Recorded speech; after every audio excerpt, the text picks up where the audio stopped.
Hi everyone, I'm here on my very poor quality video to talk to you about Frank Miller's All-Star Batman and Robin the Boy Wonder. Many people have talked about this comic in particular. If you haven't already seen them, I highly recommend all of Linkara's videos about them via Atop the Fourth Wall. The Panda Red also had some very funny skits of Batman attempting to explain the events of this comic to Superman. Check it out. If you don't know, All Star Batman and Robin the Boy Wonder by Frank Miller was a comic depicting the meeting, as it were, of Batman and Robin, and it became rather infamous because Batman is portrayed in like the worst light you can imagine. He's such a jerk, and a jerk is like an understatement. He's like a monster in this comic, and it was never finished. So if it was heading towards a redemption arc, which I think it was, put a pin in that, it never got there. It also became known for so many memes emerged from this. I'm the goddamn Batman, out of my way, sperm bank, damn you and your lemonade, Dick Grayson, age 12. That one, that one haunts me. Because every time they say the name Dick Grayson, they add age 12 afterwards. And to this day, whenever I say, write, or hear the words Dick Grayson, something in my mind adds age 12. Like they could release a new season of Batman Beyond tomorrow, and it's the future. And we see Dick Grayson, and he's in his 50s, and he's grizzled, and he looks and sounds like Clint Eastwood, and he's maybe got an eye patch, sounds like he's smoked a million cigarettes, and he's got his own teen sidekick, and she's Carrie Kelly from Dark Knight Returns, and he's in this building surrounded by corrupt cops, and they yell, "Come out with your hands up, Dick Grayson." I would mentally add age 12. That's how it goes. Now, I actually read these as they were coming out.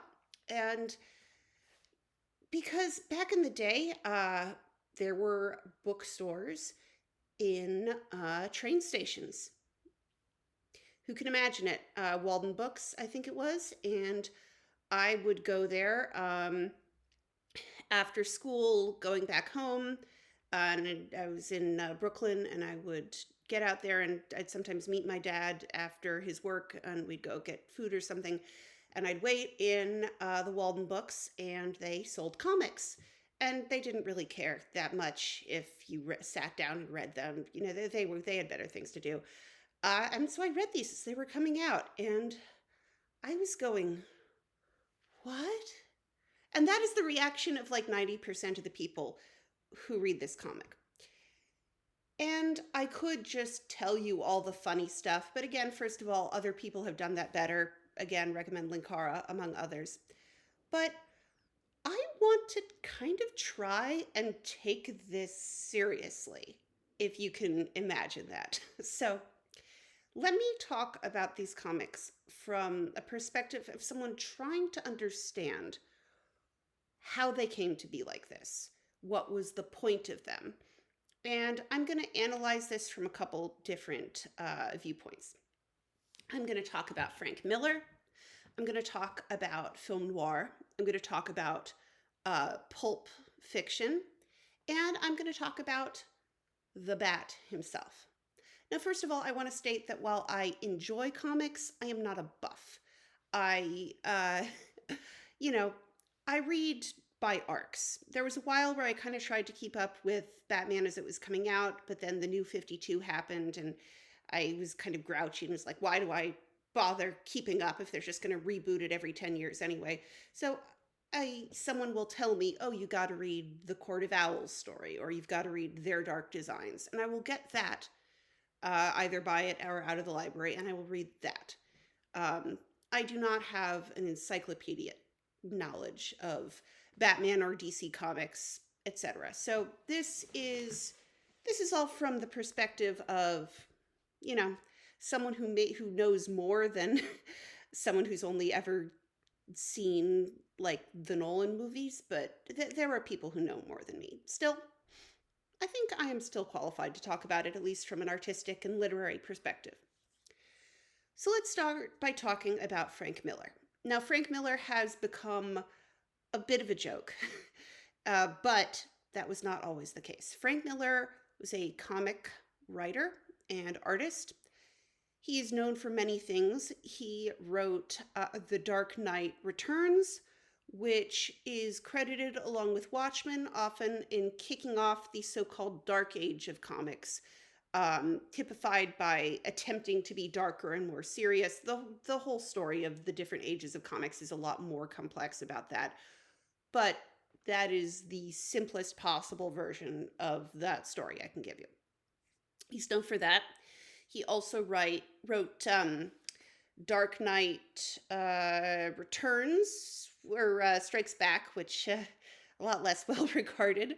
More importantly, he wrote Batman Year One, which was reestablishing Batman's backstory in this very, I don't know if I want to say realistic, but a lot grittier sort of world of him trying to fight the mob.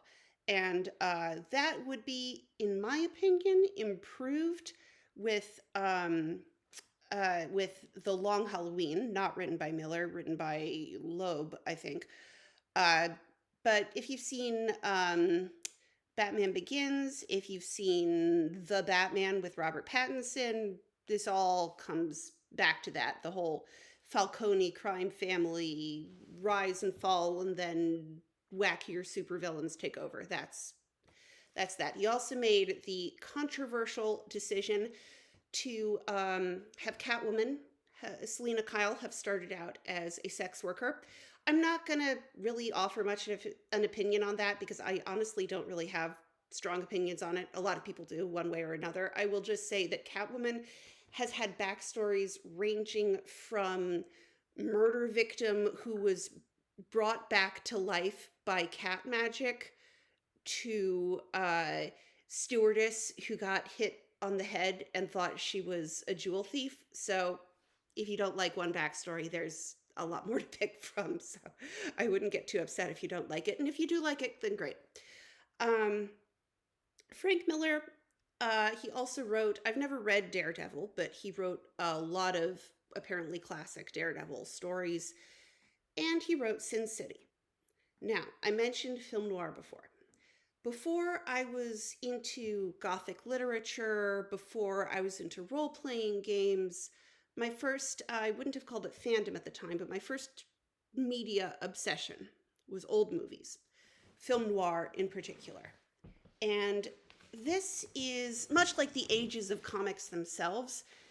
This is not a term that any filmmaker back in the day actually thought to themselves, I am going to make a film noir. This was a term applied after the fact to a lot of American crime movies that had surprisingly good direction and cinematography because there was huge brain drain that happened when Nazi Germany expelled all the Jews and communists. And some of them were filmmakers and came to America and made B movies. What do you know? Those movies are classics now. Again, long history shortened to soundbite. And Sin City, in comic form, was an attempt, well, to portray that. And so picture me, I'm like between the ages of 12 and 14, and my library is actually pretty good, and I'm getting all the Sin City books out to read one by one, and I am trying so hard to like them. I would do this again with Alan Moore's League of Extraordinary Gentlemen, but that's another rant entirely. But I'm reading this and I'm just like, okay, he loves the same movies you love. He's trying to do this. Read these. Love them. But no, I didn't. And it took me years to acknowledge that I don't like Sin City and that I don't even think it's all that good as a film noir homage. Now, opinions. Everyone's got one, and not everyone is the same as mine. Maybe I'm the minority on this. I don't know what the critical consensus is on this anymore.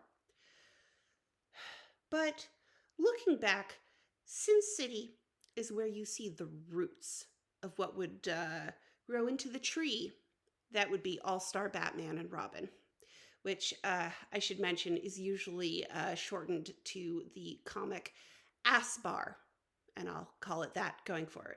You can see the roots of Asbar here, much more so than in Batman Year One. It's, how do I describe this? Everyone in Sin City is Frank Miller's idea of hyper cool.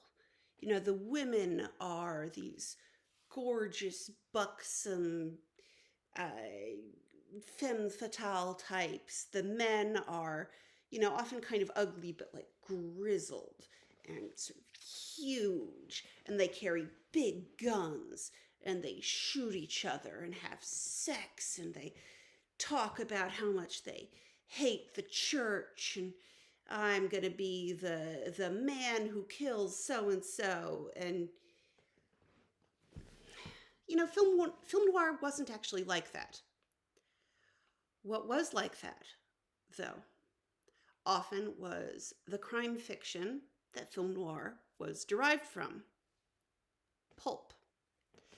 Now, if you've heard the term pulp fiction, you've probably heard of the Tarantino movie, which is obviously named that because it's a combination of a couple different overlapping stories that all sort of are inspired by pulp fiction. These were not exclusively crime stories. They were often science fiction or westerns or vaguely smutty romances, but they were printed on cheap paper, wood pulp, and there was censorship. This was not like X-rated stuff, but this was, this was sort of considered a bit trashy. And a lot of great writers got their start there. Raymond Chandler, one of my favorite writers, got his start in the pulps.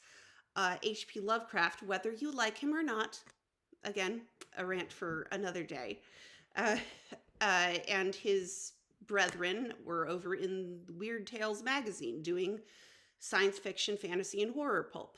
A lot of great stuff came from here, but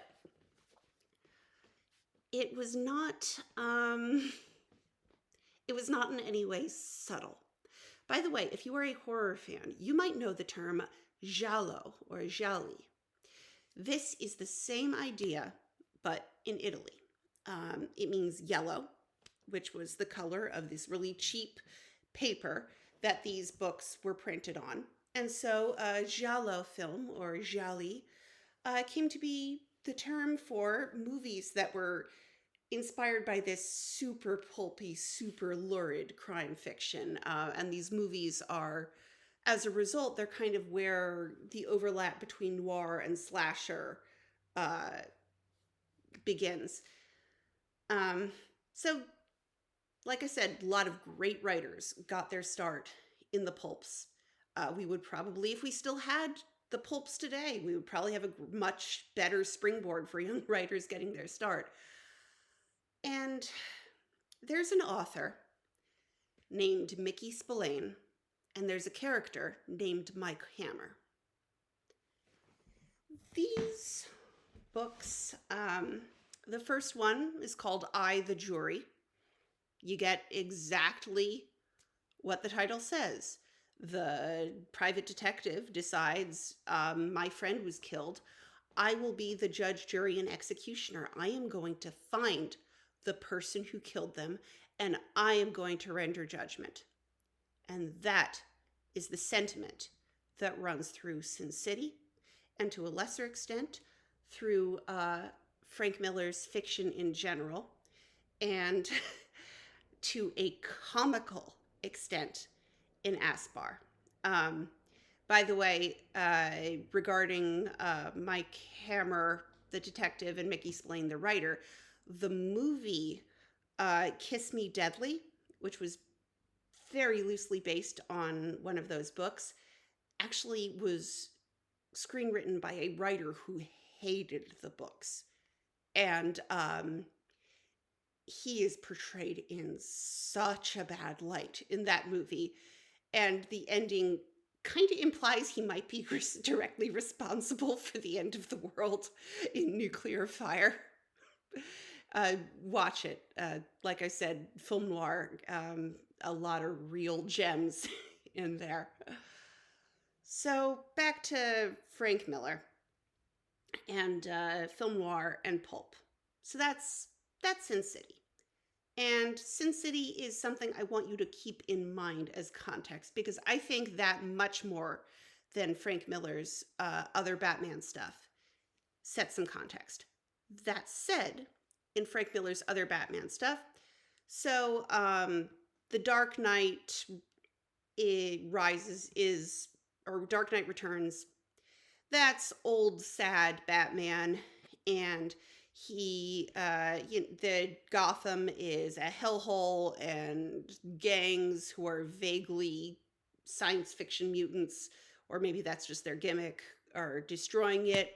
And he decides, kind of like an old cowboy, all right, I'm getting back in the saddle. I'm gonna do this again. It's I mentioned Batman Beyond earlier. It's very much that, except that Bruce himself is doing the criminal punching. um, and they got a sequel that, like I said, was not as highly regarded, which was The Dark Knight Strikes Back. And that one involved a lot more superheroes. And what I think is the important context there is not so much what he does with Batman, because the character of Batman in those works is fairly recognizable. You know, he's sad, he's old, he's grizzled, but he's Batman. You know, he's a basically decent guy, and he's really sad, and he's got a cute teen sidekick, and he just wants to make the world a better place, but damn it, the world is rough. Uh, but in Dark Knight Returns, Superman is also there, and he's kind of a dick. He's he is like a tool of kind of implied to be Reagan, and you know, he's like a government stooge, and he doesn't understand the nuances and complexities of what Batman has to do. And eventually Batman fights him in like this suit of armor that they recreated to some extent in the movie Batman versus Superman: Dawn of Justice, and also closer to my heart in the episode of Batman the Brave and the Bold, where Superman gets exposed to red kryptonite and becomes evil in the form of recreating goofy Silver Age comics. You got to find that episode and watch it. It's so funny. But they recreate that. And then in Dark Knight Strikes Back, you see everybody else. And so let me mention Wonder Woman. Frank Miller's Wonder Woman is, well, first of all, she's having sex with Superman, which, fine, ship what you're going to ship. But he has a thing about her being like, there's a bit where she says in Dark Knight Strikes Back, you were the only one who was man enough to throw me to the ground and claim me. Which is like the last thing in the world that I can personally imagine Superman doing to Wonder Woman. I can imagine Wonder Woman doing it to Superman, but anyway, put a pin in that, because that's leading on to the next thing, which is Frank Miller's depiction of women. Comic books are not a place with a great history when it comes to this. Every writer is different. A lot of female writers like Gail Simone have done great work with female characters, but not everyone has. Frank Miller in particular, I'm not going to call him a misogynist. I don't know the guy. I only know his work. And he has a thing where he has, I guess I got to call it the virgin horror complex. But it's not in terms of good girls we love and bad girls we hate. It's that the women in his works tend to be either sort of the they're like cute tomboys. This is Carrie Kelly in the Dark Knight books. This is Barbara Gordon in Aspar. And, you know, I can't see into Frank Miller's mind, but he seems to treat them with relative respect. They're not especially sexualized. You know, that bad things can happen to them, but they're like spunky. We like them. And more importantly, we want to protect them. There is absolutely nothing creepy towards Carrie Kelly in the Dark Knight books. Batman never gets creepy. And the reason I make this very specific denial, put a pin in that for Aspar later. And also, it's been a long time since I read the Dark Knight books. I'm sure after this, I'm going to pick them up and go, oh, how could I forget that one scene where blah, blah, blah. And then there's the other, which is the bad girls. And now Frank Miller loves him some bad girls. This is not a, you know, evil whores must be destroyed kind of thing. Since like every woman in Sin City is this, it's a very specific thing where, you know, of course they're gorgeous, but that's comics. I'm not going to fight him on that. Where they are like very, very sexualized. And again, even more so than in general comics. And they shoot guns and they sell sex and they're like scary and dominant, except when they meet a man who's man enough to put them in their place. And so I remember when I said he very controversially made Catwoman have had a past as a sex worker. I think, like I said, I think a lot of the controversy over that is not so much that that happened, and more that it was him that did it. I think there's a lot of people who say if Gail Simone had said Catwoman used to be a dominatrix, there's probably a lot of people who'd say, okay, I'm not sure I'm crazy about that backstory, but whatever. Or people who'd say, that's actually an interesting thing. You know, she's often been on one side or the other of the law. That's a reasonable way for her to make money. But it being Frank Miller, it's part of a pattern, let us say. So, fast forward to All-Star Batman and Robin, or Aspar. The primary women in this comic. There's Black Canary, who I'm not like I said, I'm not a buff. I've never read any solo Black Canary comics, but I know she has a sonic voice weapon. That's her thing. Not in this comic. No sonic voice weapons. I've heard the theory that it's supposed to be because she's kind of like Silk Spectre and Watchmen. Her mother was also a superhero, so that I've heard the theory that in this comic it's supposed to be her mother, not the Black Canary that we know who married Green Arrow.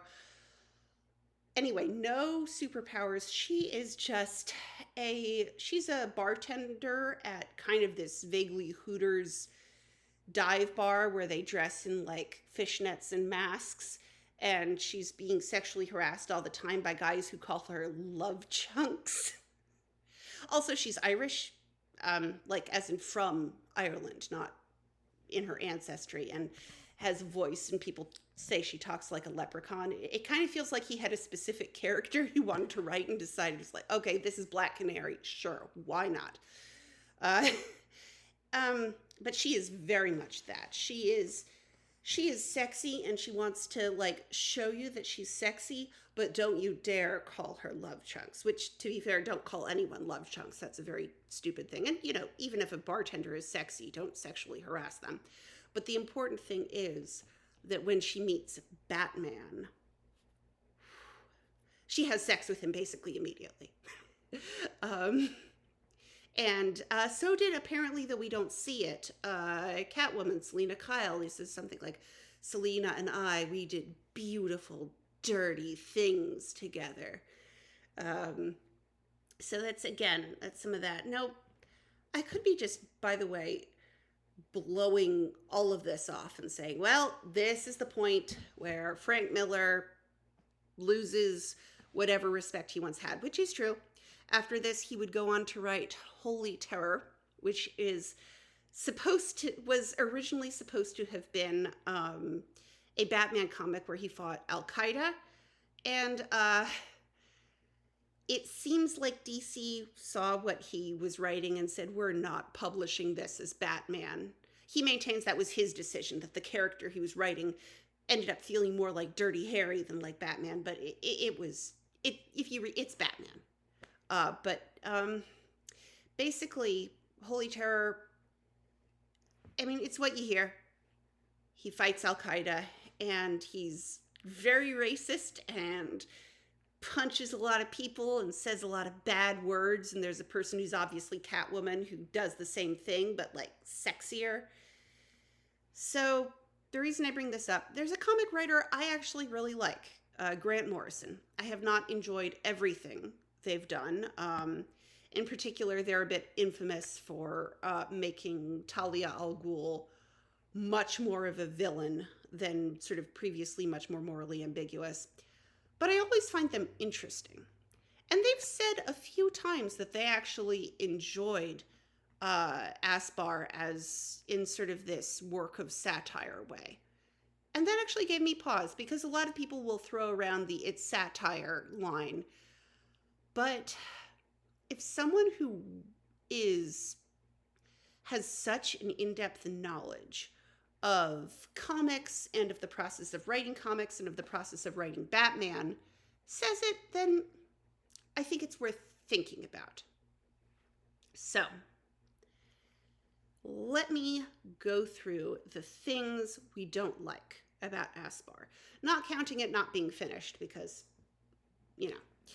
Batman is a real jerk.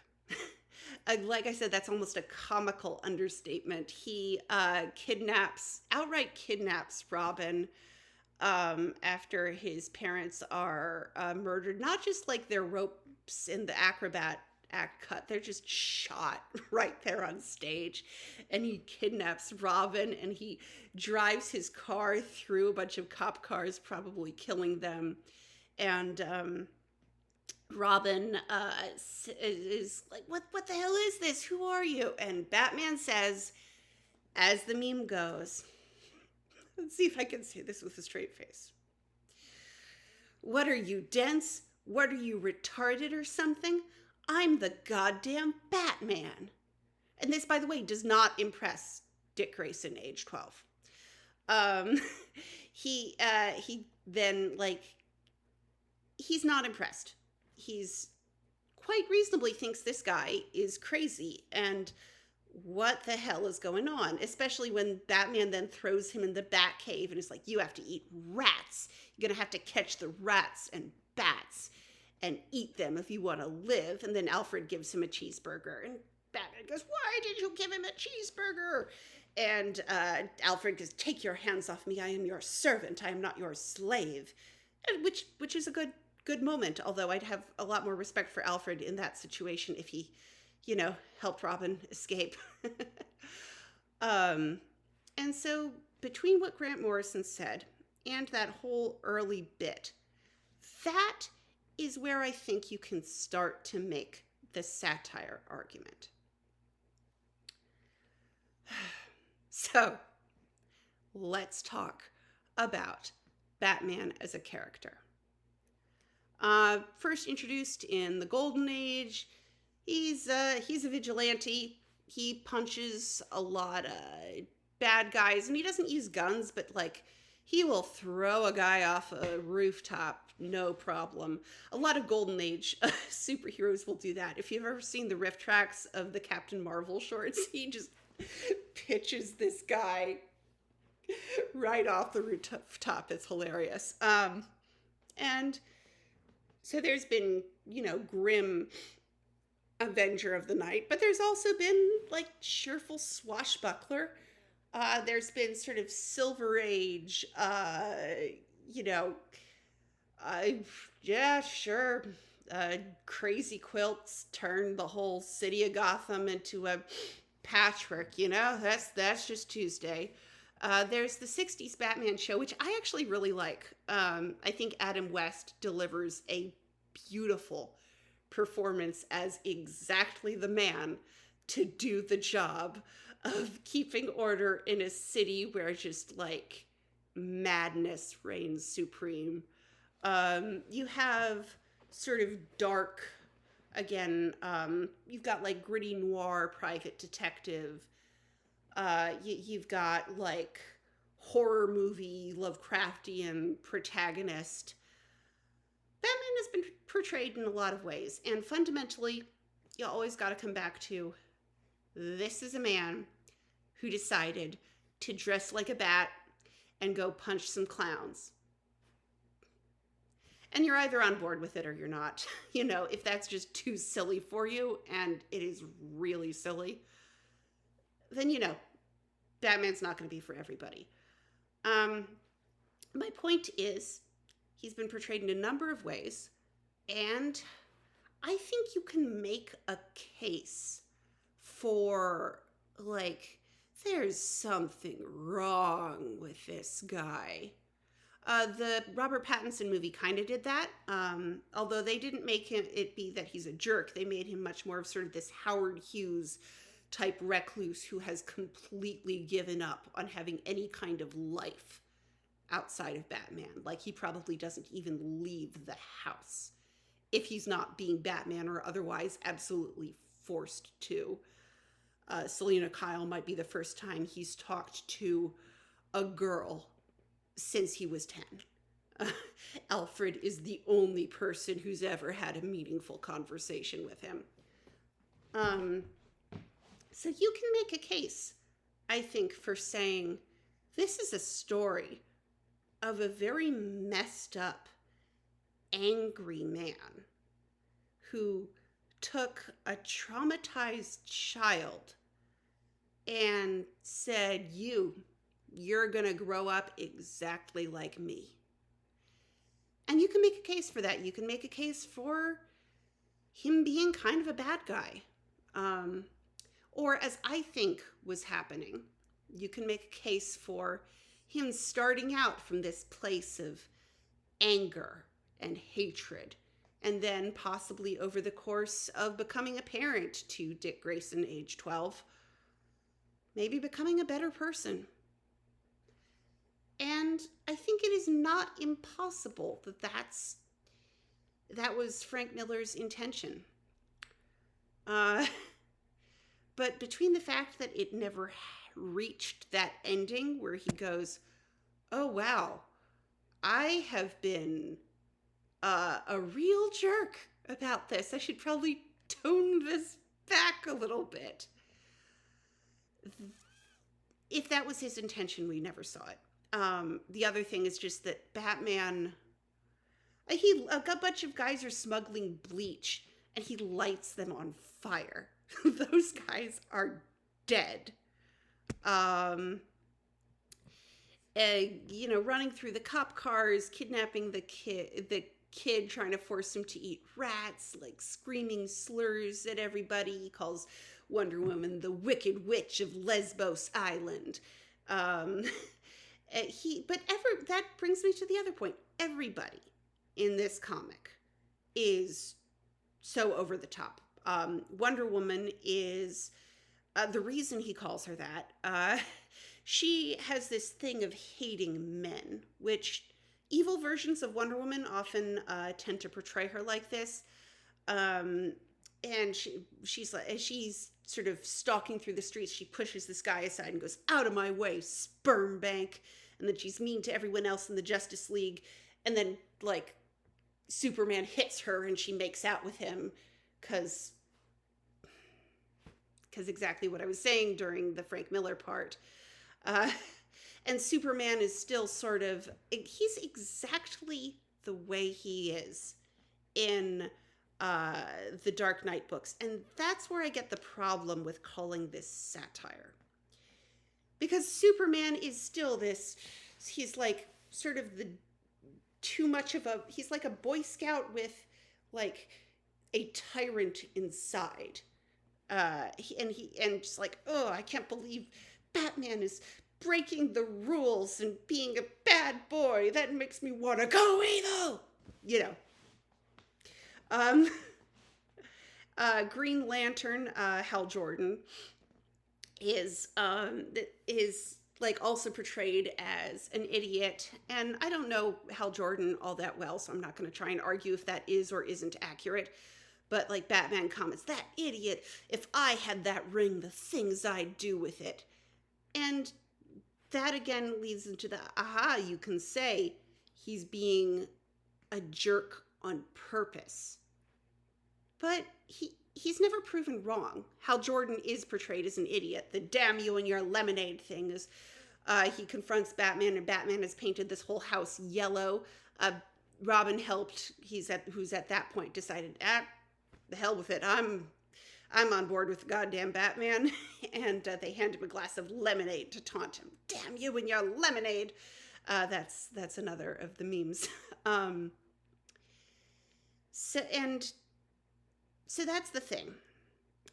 If this is satire, it's close enough to what Frank Miller writes that it's not all that distinguishable. And if it's not satire, on the other hand, it's what he writes pushed to the point of ridiculousness. And I'd be much more willing to believe that it was satire, or that it was like a dark, is this the Batman you want?